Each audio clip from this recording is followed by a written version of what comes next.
Today on the Tiger Football Report, we'll preview the Tigers' matchup with the University of New Hampshire Wildcats. Get ready, Tiger fans. The Tiger Football Report starts now.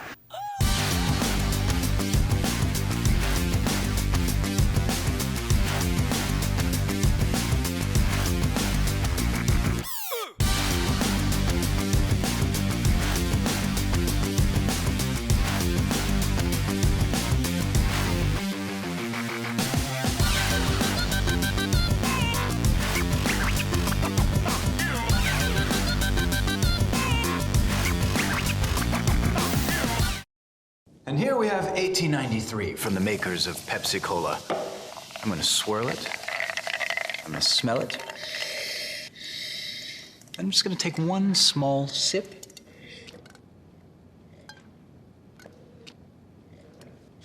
Kinda seemed like more than a sip. Yeah, let me show you.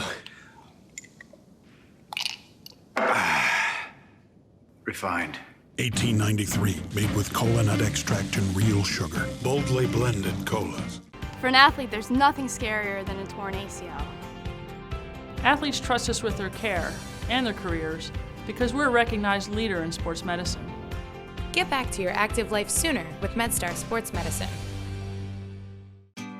Wise Market's ice cream plant is based in Sunbury, Pennsylvania, and locally owned and operated. We've been making our ice cream for nearly 50 years. We create roughly 70 flavors of ice cream right now.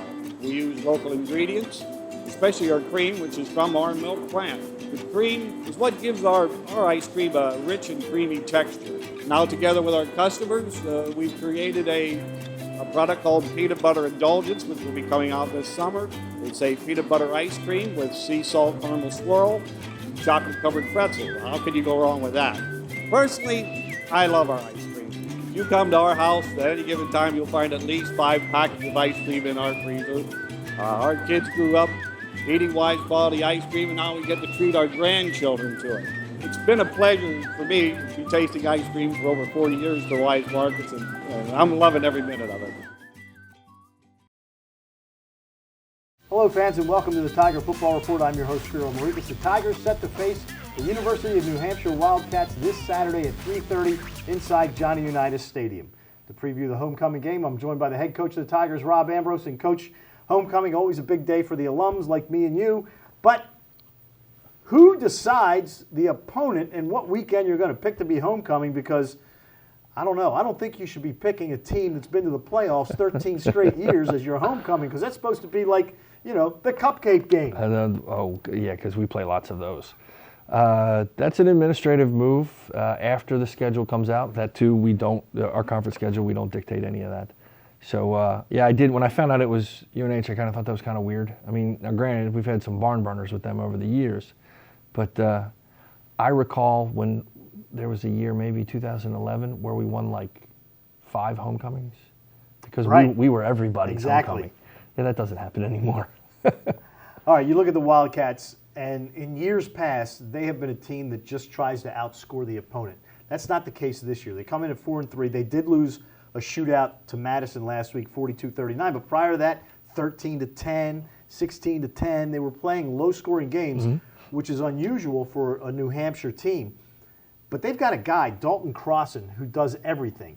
He's rushed for 650 yards. He's third on the team in receptions with like 29, and he's their kickoff returner. What do you do with a guy like that? Well, we should have recruited him. No, it's honest to God truth. He's actually I want to get this right, the nephew of a girl I went to college with. And he just happened to fall into one of those years where in the cycles where we didn't take a guy at that position. And I had a good idea that he was going to have a great career. I didn't know it was going to be this good. No, he's truly one of the best all-around ball players in the league with the ball in his hands. And they're smart. They find a way to get him the ball. In the overall sense, they're a little more, I don't want to say regular this year, but now they're finding ways to win as a team. It's not about whether or not they can score 50 points or not. They play really, really, really good defense now, and special teams has been a weapon for them. So It's a CAA game, and it's us in New Hampshire. You can pretty much throw out any preconceived notions of what you think this game is going to be, other than interesting. All right. This is a team that in 2012, you beat 60-something to 35 at their place the last week of the season. they got into the playoffs. Towson didn't. Last year, they get into the playoffs with a 7-4 record. Towson does not get into the playoffs with a 7-4 record. Is this something that you can remind your kids this week that, hey, you know, these guys have gotten something that we've wanted. Let's pay them back a little bit. Because if you beat them on Saturday, you put a big dent in their resume to get to the playoffs. That's part of it, and I'm sure that will be part of the conversation. But where we are right now, with where we've been and what we haven't done, we are truly more focused on us than we are about anybody else.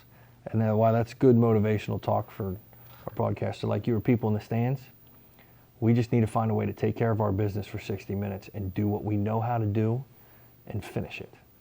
And then it'll look really nice, and it will be a tremendous homecoming.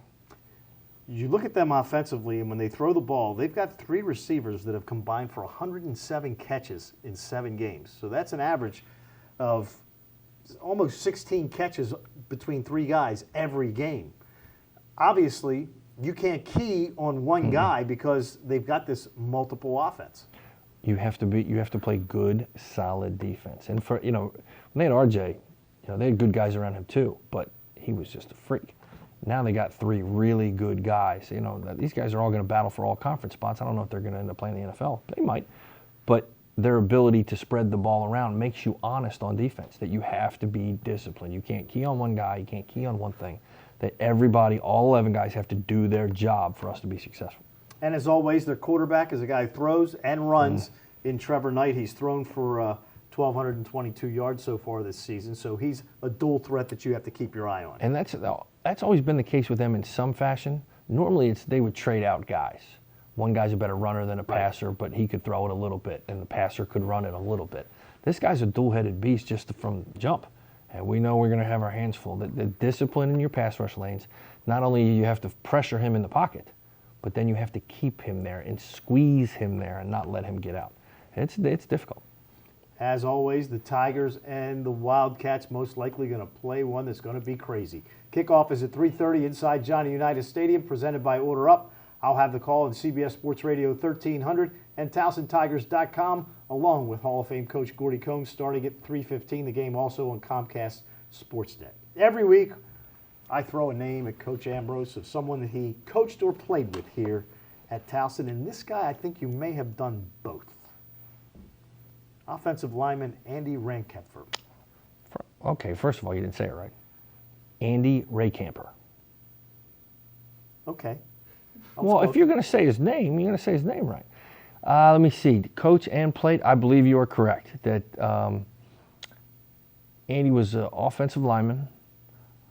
Big, really big. I went to Pilati High School. I'm pretty sure he went to Pilati High School. He had a big head, local guy, big head. Big hands, just big. And I liked it better when I was coaching and he was playing. He kind of scary. He's just a scary guy. Great dude, really strong, and loved Towson. Still a hardcore alum, still comes to games. Married a Towson girl, has kids, and they wear Towson clothes. He's a Towson guy through and through. He will be at the game on Saturday, I'm sure, and hopefully everybody else will be there also. So that will do it for today on the Tiger Football Report. For head coach Rob Ambrose, I'm Spiro Morekas. See you at the U, and as always, go Tigers.